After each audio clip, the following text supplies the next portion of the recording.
Chiroyli qilib obzor qilib beramiz sizlarga. Kesishlarni ko'ramiz avval, keyin esa boy aka. Keyin esa buni chiroyli qilib tushuntirib ko'rsatib beramiz sizlarga hozir. Kesov.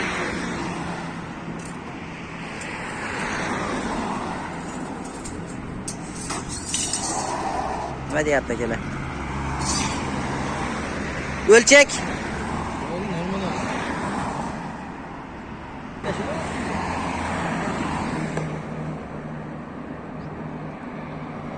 208. 208.